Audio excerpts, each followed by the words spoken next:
Estamos de volta. Hoje eu converso com o Lúdio Olivier, ele é psicopedagogo e psicoterapeuta, está tirando as nossas dúvidas sobre bullying. Lu, o bullying também acontece contra pessoas com deficiência?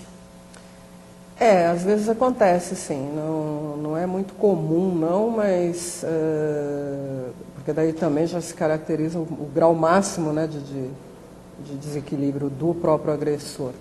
Mas existe, sim, em alguns casos. Como é que deve ser uma conversa com os pais dos alunos envolvidos em bullying? Ou quem pratica, ou quem é vítima? O ideal, eu vou falar como eu faço, né? Não sei o que se faz nas escolas, mas o ideal é que se converse com os dois pais, né? Tanto do agressor quanto da vítima, de preferência a primeira vez separados, né? Não já juntar todo mundo, que aí acaba tendo outra sessão de agressões, conversar com cada casal, né? Tentar entender o processo de educação dos filhos, explicar o que está acontecendo e numa outra oportunidade, numa outra sessão, digamos assim, reunir os pais para uma conversa, um tipo de um debate entre eles. Né? E aí tudo vai ser falado, até a relação familiar, tudo isso é colocado... Porque na verdade, dependendo do tipo de bullying, quando ele vem a público, a família já está muito desestruturada, né? Então a necessidade de se conversar e até indicar uma terapia já, talvez até na primeira conversa com os pais. O ideal é até que a escola faça esse primeiro contato com os pais em separado e indique um terapeuta que possa conversar com eles juntos, né? Então, o bullying, ou quem sofre ou quem pratica, pode vir de um trauma familiar. Então, a pessoa que sofre bullying não revida, fica guardando aquilo, pode vir desse convívio familiar aí confuso, ruim? Também tem esse detalhe, né? Se estipulou que a família que tem esse tipo de pessoas, né, tanto de agressão quanto de vítima, seja uma família desestruturada. Mas geralmente pode não ser também, né? Tem casos de famílias muito bem estruturadas que até se espantam quando sabem que os filhos estão fazendo esse tipo de coisa, estão tendo essas atitudes, porque não teria, teoricamente, um motivo na família, né?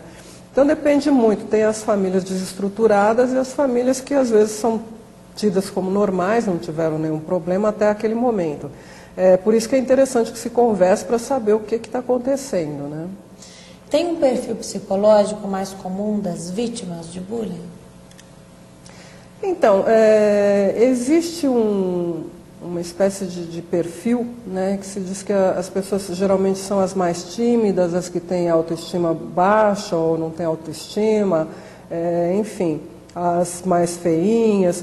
Mas, na verdade, pode acontecer com pessoas totalmente normais, pessoas sociáveis, que às vezes entram numa escola que não se adaptam, né?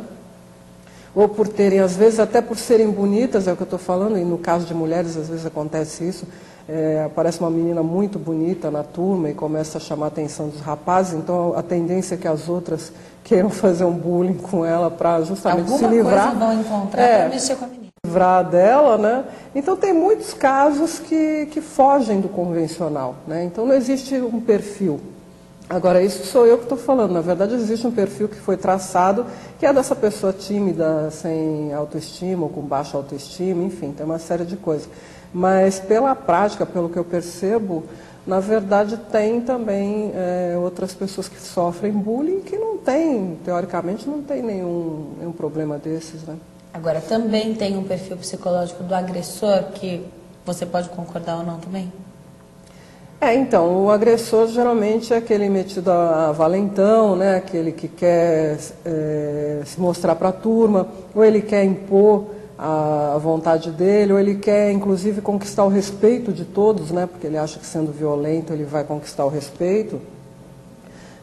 Mas também pode ser aquele normal que sofreu um bullying e se revoltou e saiu fazendo bullying também. Enfim, tem vários tipos, né, que a gente pode citar aí.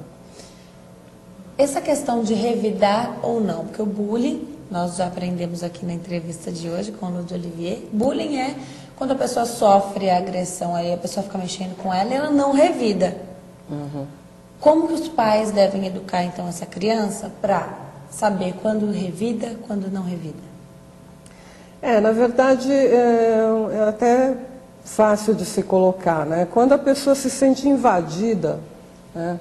Seja lá de qual forma for, ou física ou psicologicamente, quando ela se sente mal com uma atitude de outro, ela precisa não precisa ser não precisa revidar de uma forma agressiva, né? Mas ela tem que ter uma reação. Ela não pode simplesmente abaixar a cabeça e fingir que não está acontecendo nada, porque se ela fizer isso, realmente ela vai estar instalando essa situação na vida dela, né? Então, dependendo da idade da criança, se pode dizer para ela, sempre que ela se sentir invadida, se sentir mal com a atitude de algum colega, ela precisa procurar um professor, conversar, falar o que aconteceu, procurar o diretor, enfim, contar para os pais e se resolver de imediato, né? Não se pode deixar correndo assunto. Agora, a partir do momento, então, que há situação de bullying, a criança que sofre bullying, a vítima de bullying, deve mudar de escola, tem que enfrentar a situação na mesma escola? O que é melhor?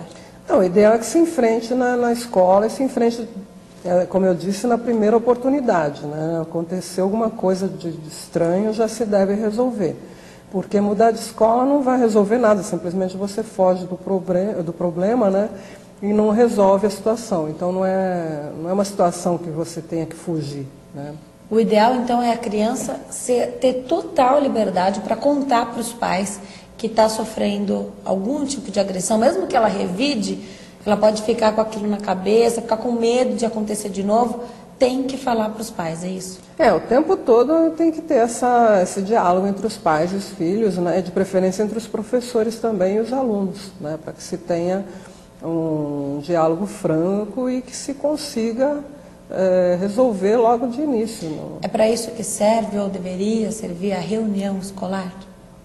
Também, né? Também.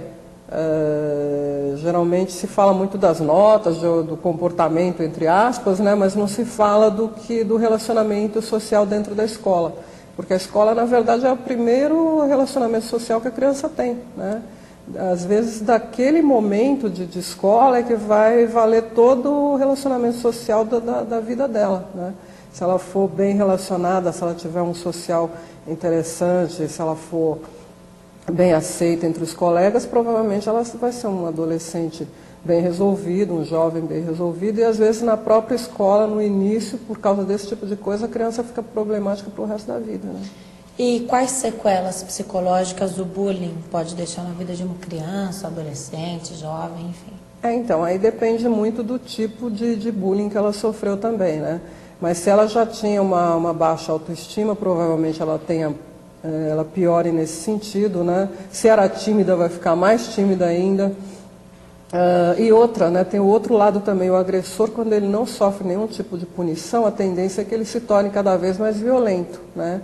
E o que acontece na escola, às vezes vai para a adolescência dele, para a juventude, ele pode se tornar uma pessoa muito violenta e aí ter consequências muito graves, né? Porque nem todo mundo aguenta esse tipo de atitude. Então é prejudicial tanto para a vítima quanto para o agressor, né? Tem que ser controlado, tem que ser resolvido antes que se torne patológico, né? Se torne pior. Não tem nenhuma lei ainda que protege as crianças do bullying? Então, o que eu saiba, o que tem é só esse enquadramento que seria da escola responsável no caso do consumidor, né, do Código do Consumidor. Mas não existe, que eu saiba, nenhuma lei específica desse tipo de agressão. E como é que a gente falou da multiterapia no decorrer do programa, como é que a multiterapia é feita ou em quem sofre ou em quem é o agressor?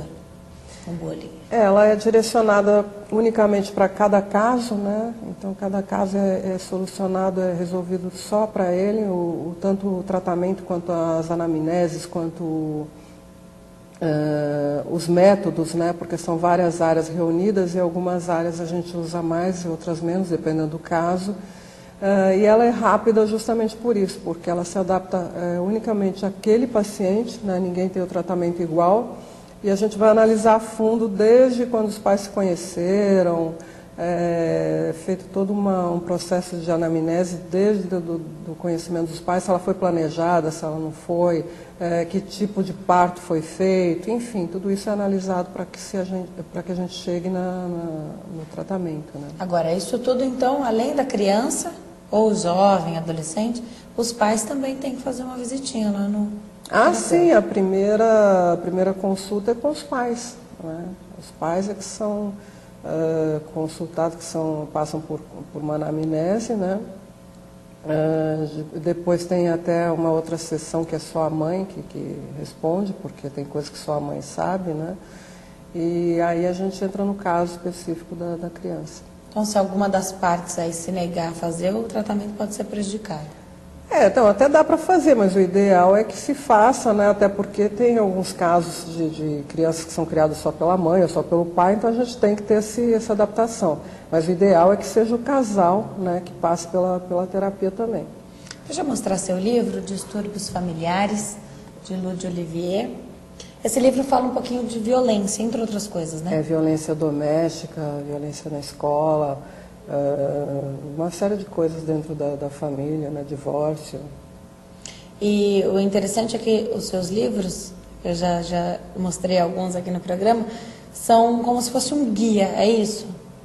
Eu escrevo de uma forma simples para qualquer pessoa poder entender, né? Então não tem palavras complicadas e ele serve como um guia realmente. Você tem todos os sintomas, os tratamentos, o que pode ser feito dentro de cada assunto, né?